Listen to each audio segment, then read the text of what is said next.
Son de cette terre.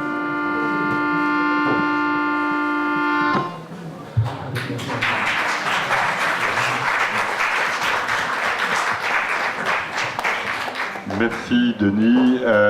On passe donc, je vous le disais, on fait un grand saut, on passe à l'Amérique et j'ai le grand plaisir d'accueillir Laura Alcoba et Eduardo Manet. Deux générations d'écrivains. Laura Alcoba qui vient de publier Jardin Blanc, qui a publié 2 livres chez Gallimard, donc Manège, ce qui donne le titre en quelque sorte de cette rencontre, Manège, petite histoire argentine, qui est un livre qui raconte la vie un petit peu étrange d'une petite fille dans une famille qui est clandestine en quelque sorte, qui a une imprimerie clandestine et qui essaye de lutter contre la dictature.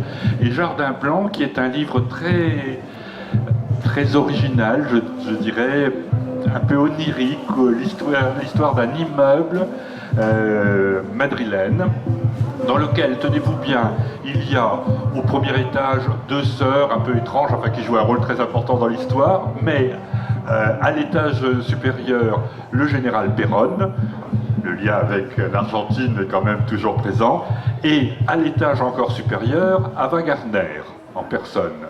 Pandora, si vous voulez. Donc ce sont les mélanges un petit peu étranges entre ces 3 personnages. L'anecdote est réelle, hein. Ils ont alors, vraiment vécu dans le même immeuble. Ah oui. Non, oui. Ah oui. Beaucoup de gens pensent que c'est une fantaisie, mais ce n'est pas le cas. Les romanciers, on ne les croit pas, ça n'est pas Eduardo Manet qui me contredira. Vous racontez tellement d'histoires absolument extraordinaires qu'on ne peut pas imaginer qu'il y a la moindre part de vérité dans ce que vous dites, et cependant, alors on ne parlera pas de tous vos livres, l'intitulé de cette rencontre c'est Manège argentin et Rhapsodie cubaine. Rhapsodie cubaine est le titre d'un de vos livres, d'un de vos nombreux livres, un roman qui a obtenu le prix Interallié en 1996, je crois, ou dans ces années-là. Mais vous avez aussi publié évidemment de très nombreux livres, le plus récent étant Les 3 frères Castro, puisque vous avez particulièrement bien connu, vous connaissez particulièrement bien les 3 frères Castro, pour votre plus grand malheur et votre plus grand bonheur peut-être, mais vous avez connu de toute façon tellement de monde, on n'aura pas le temps d'évoquer tous ces gens aujourd'hui, mais on aura tout de même un petit aperçu. Alors peut-être Denis, oui, si vous voulez bien.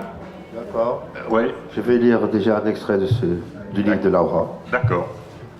On t'écoute. C'est le tout début en fait. Tu dois te demander, Diana, pourquoi j'ai tant tardé à raconter cette histoire. Je m'étais promis de le faire un jour, mais plus d'une fois, je me suis dit que le moment n'était pas encore venu. J'avais fini par croire qu'il valait mieux attendre d'être vieille, très vieille même. L'idée me paraît curieuse maintenant, mais longtemps, j'en fus persuadé. Et un petit peu plus loin, je vais évoquer cette folie argentine et toutes ces personnes emportées par la violence. Je me suis enfin décidé parce que je pense bien souvent aux morts, mais aussi parce que je sais qu'il ne faut pas oublier les survivants. Je suis à présent convaincu qu'il est très important de penser à eux, de s'efforcer de leur faire aussi une place. C'est cela que j'ai tant tardé à comprendre, Diana. Voilà sans doute pourquoi j'ai tant attendu. Mais avant de commencer cette petite histoire, j'aimerais te dire une chose encore. Si je fais aujourd'hui cet effort de mémoire pour parler de l'Argentine, des Montoneros, de la dictature et de la terreur à hauteur d'enfant, ce n'est pas tant pour me souvenir que pour voir après si j'arrive à oublier un peu. Merci. Et peut-être l'extrait d'Eduardo. C'est quand même un grand honneur de lire des écrivains de haut niveau. Hein. En leur présence en plus. En leur présence. Hein.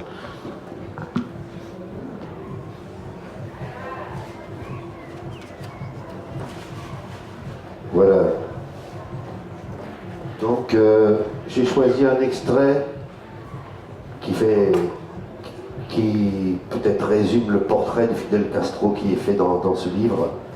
C'est une question que Salvador, c'est un homme proche de la famille Castro, qui pose une question à un des frères Castro, Ramon.